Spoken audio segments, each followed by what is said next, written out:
बिस्मिल्लाहिर्रहमानिर्रहीम। आज हम केमिस्ट्री 10th के चैप्टर नंबर 1 इसके इंट्रोडक्शन के बारे में देखते हैं। चैप्टर का टाइटल है केमिकल इक्विलिब्रियम। इक्विलिब्रियम किसे कहते हैं? तवाज़ुन, कीमियाई तवाज़ुन। इससे क्या मुराद है, इसको समझने के लिए चंद एक टर्मिनोलॉजीज हम सबसे पहले अंडरस्टैंड करते हैं। First one, irreversible reactions. इससे पहले मैं बात करता हूँ रिएक्शन की। रिएक्शन क्या होता है? जब दो या दो से ज़्यादा चीज़ें आपस में मिलाई जाएं और वो मिलकर किसी और शय में तब्दील हो जाए, कन्वर्ट हो जाए, तो इस प्रोसेस को हम नाम देते हैं रिएक्शन का, केमिकल रिएक्शन का। इसकी दो टाइप्स हैं, इरिवर्सिबल एंड रिवर्सिबल। इरिवर्सिबल ऐसा रिएक्शन जो रिवर्स ना हो सके। अब रिएक्शन में क्या होता है कि आप रिएक्टेंट को मिलाते हैं और बनता क्या है? प्रोडक्ट। अगर वो प्रोडक्ट दोबारा टूट कर रिएक्टेंट में ना जाए तो इसका मतलब है जो रिएक्शन हो चुका है वो वापस नहीं हुआ।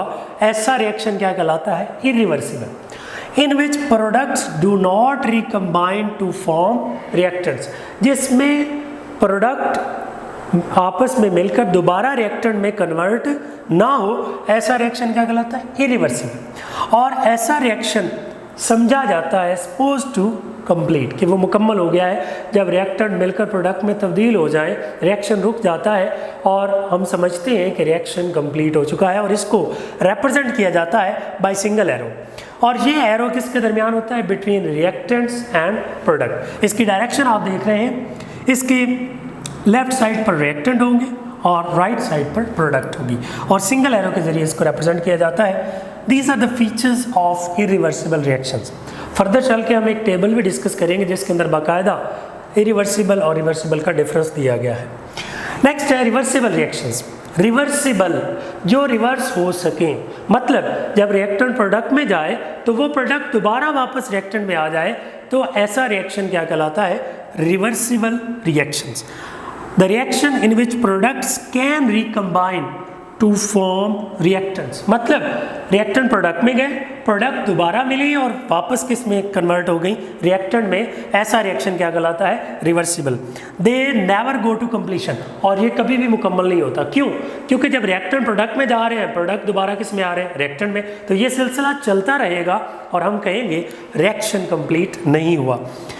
इसको रिप्रेजेंट किससे किया जाता है? Bye double arrow. आप डबल एरो देख सकते हैं, इसमें रिएक्टेंट से प्रोडक्ट की तरफ और नीचे वाला एरो प्रोडक्ट से रिएक्टेंट की तरफ जो है वो रिप्रेजेंटेशन शो कर रहा है।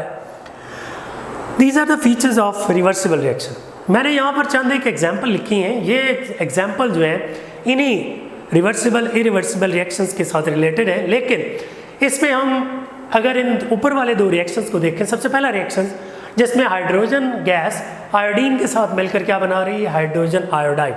ये हमारे रिएक्टेंट्स हैं दो, और इनसे मिलकर ये एक प्रोडक्ट बन रही है।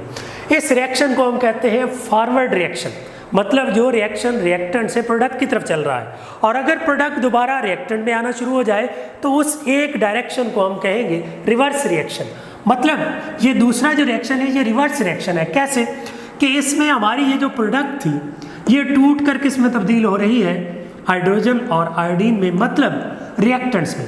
तो ये नीचे वाला रिएक्शन जो है ये रिवर्स रिएक्शन है, ऊपर वाला फॉरवर्ड। अगर मैं इनको इकट्ठा करके लिखूं तो वो कुछ यूँ लिखा जा सकता है, हाइड्रोजन और आयोडीन आपस में रिएक्ट करके मिलकर प्रोडक्ट बना रहे हैं हाइड्रोजन आयोडाइड, और ये प्रोडक्ट टूट कर दोबारा किस में जा रही है? रिएक्टेंट में। तो इसको डबल एरो के जरिए मैंने रिप्रेजेंट किया, तो हम इसको कहेंगे रिवर्सिबल रिएक्शन।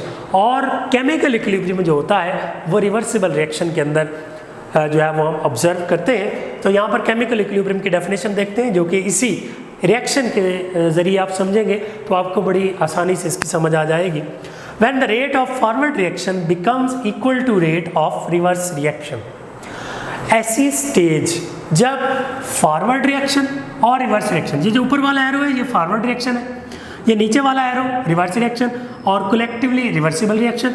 तो जब फॉरवर्ड रिएक्शन और रिवर्स रिएक्शन का रेट, स्पीड इक्वल हो जाए और and composition of reaction mixture remains constant. अब यहाँ पर रिएक्शन मिक्सचर से क्या मुराद है?